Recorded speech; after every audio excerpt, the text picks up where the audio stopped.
Documents show Lieutenant Crisp was set to get out of the military with an honorable discharge in May of this year. When we sat down to speak, she said initially she had no reason to leave Columbia, being a business owner of her own. But after the retaliation she says she faced from her commanding officer at the post, she now has no reason to stay. I say this in the most respectful and humble way possible. I am not concerned about what the military think they can do to me. I'm not. At this point, I'm concerned about my children, their well-being, my well-being. Army Lieutenant Tanisha Crisp at Fort Jackson is packing up her children and leaving South Carolina. Hey, come on. So I filed a sexual assault complaint in December 2023. I made the sexual assault complaint to the battalion commander. Crisp says when she initially filed the complaint, her battalion commander showed support. I'm scared. Even though I'm an officer, I think that no one's going to believe me. My career is going to be ruined. She assured me that you will be fine. We're going to protect you. But Crisp says what she thought would be protection became retaliation. Things it started happening quick. I was read my rights for an inappropriate relationship. That's not criminal. That's not criminal in the Army. But I was read my rights. To me, it felt like if you go forward with this is what we're going to come after you with.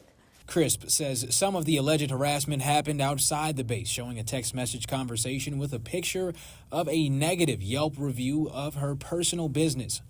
Crisp also says other soldiers reached out to her directly on social media, saying the commanding officer had given them problems in the past. Crisp says she was engaged in an inappropriate relationship with an enlisted soldier where she was later sexually assaulted multiple times. New sexual assault protocols called SHARP were implemented within the Army for sexual assault investigations. Traditionally, the authority to prosecute cases involving sexual assault and other major offenses rested with military commanders. In an effort to prevent reluctance of victims coming forward, responsibility transferred from commanders to trained military prosecutors as of December 27th of 2023.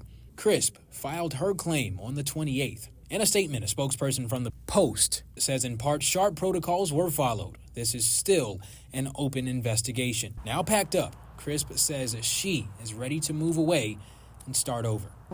It's traumatic because we just moved here to this house a few months ago. You don't feel safe, at your home. Constantly looking over your shoulder because you reported wrongdoing what's going on at Fort Jackson. Crisp says she also felt it wasn't right that the Post investigated her claims of retaliation by her commanding officer. She says she feels it should have been handled by the Department of Defense. Now, the Army website does say that reprisal against employees for filing complaints of any type is forbidden by law and regulation. But the Post says the complaint was handled as a commander's inquiry and found her claims to be unsubstantial enough to take further action. Reporting here in the newsroom, Derek Rush, WIS News 10.